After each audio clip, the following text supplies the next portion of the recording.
Hindi lang tayo nabusog ng mga pagkain ito, nakiliti rin ang ating mga sikmura sa masarap nitong mga kwento. Ang karagatan sa bayan ng Aborlan sa Palawan, binagaharian daw ng isang kakaibang lamang dagat.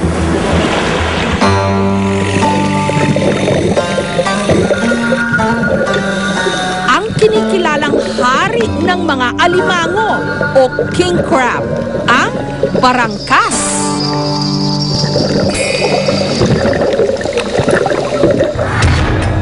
Ang mga sipit ng barangkas nasa ilalim ng kanyang bao o shell.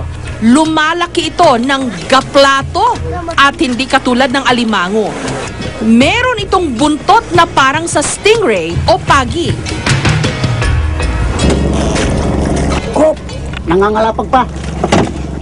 Kasama ito ng maraming mga isda at alimasag na nahuhuli sa lambat. Mataba yan. 30. Kada piraso nito na ibibenta niya ng 30 hanggang 50 pesos. Tuwing magpipiknik naman ang pamilya Aurino, ang paborito nilang pagsaluhan, ginataang barangkas. Una munang iihawin ang barangkas.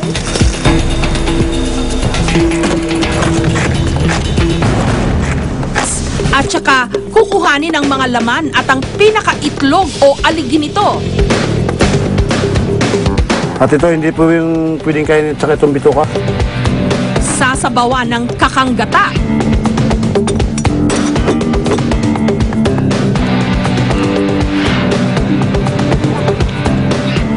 Manamis-namis na malinamnam. Sa probinsya naman ng Cagayan, kakaibang hayop na may kabibe ang hilig nilang tsibugin. Kahit tirik na tirik ang araw, tumigil muna sa paggawa ng alak ang mga kalalakihan ng barangay Kabagan. Sumugod sila sa maputik na nipahan.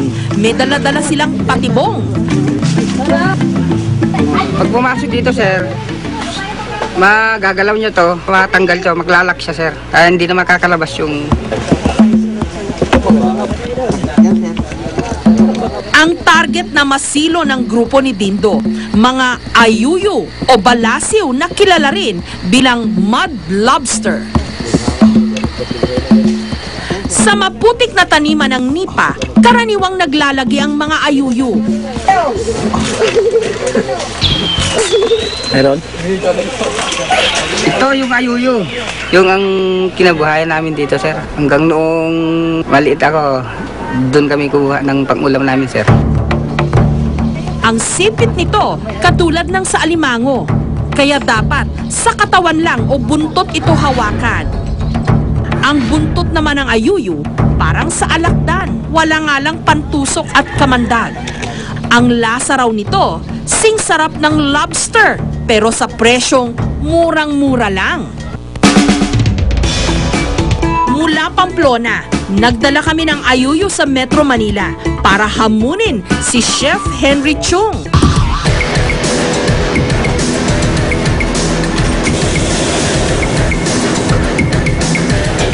Ang sintensya niya sa ayuyo,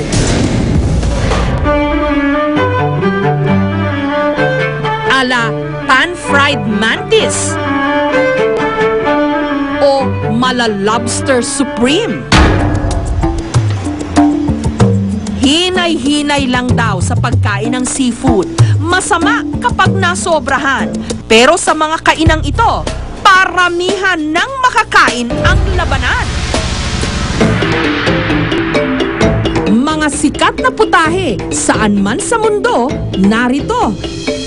Mediterranean, Indian, Japanese, Chinese. Sandamakmak din ang kanilang seafood. Ito ang pinakamahal, 2,400 pesos kada tao. Pito lahat ang kanilang food stations. Pinakamahaba raw ito sa buong Pilipinas.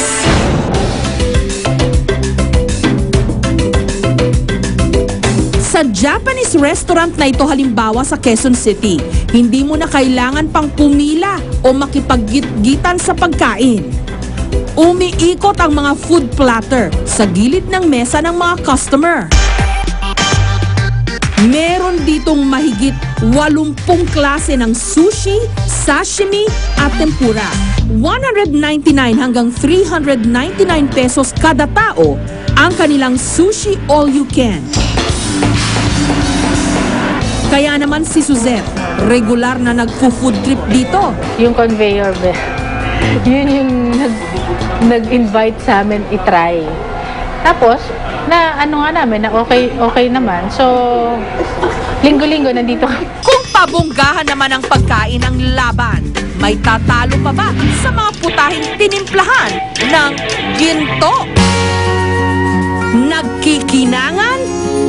Nagkikislapan. Pero hindi to mga alahas na sinusuot sa katawan, kundi pagkain. Ang mga ginintuang obrang ito, hindi lang kulay ginto o gold-plated lang, kundi tunay na ginto. Gawa ito ng 23 anyos na si Angelito. Hindi pa man ganap na chef, tinagurian ng The Carrot Chef. Yun ang gusto ko sa gold. Hindi siya lasang kalawang o lasang metal. As in, wala siyang lasa. Kaya free mo siyang maihahalo sa kung anong food na gusto mo.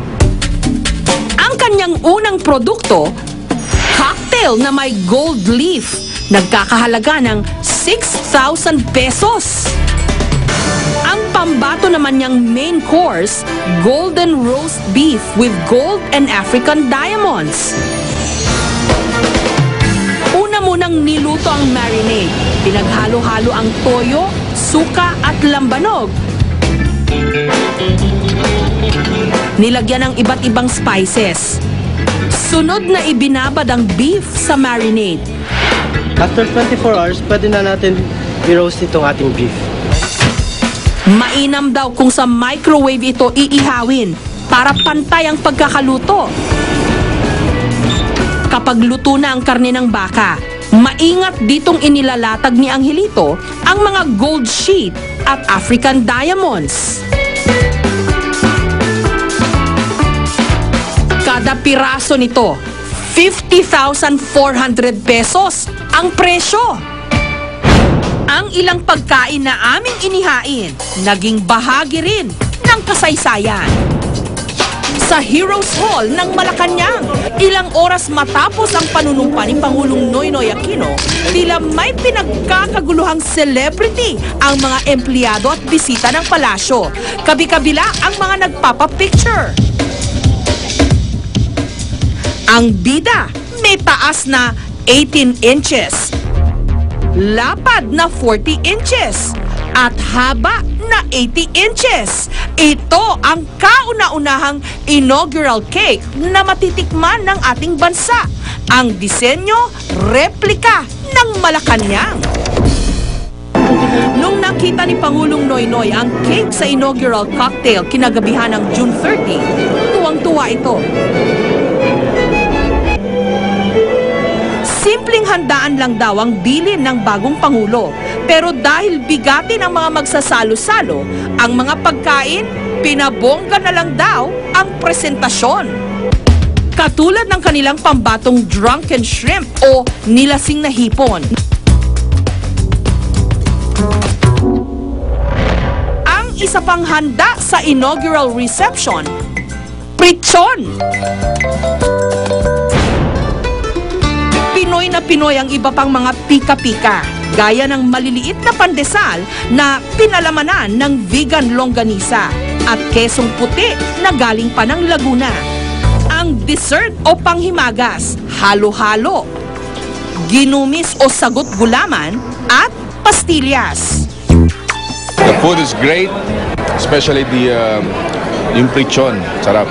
Masarap din yung chorizo. Chorizo. Na nasa maliit na mga pandesal. Ayan. Katulad ng mga kwentong pagkain na aming ipinatikim sa inyo nitong nakaraang taon, siguradong bubusugin muli namin kayo sa taong ito ng mga kakaibang kwentong kay sarap balik-balikan.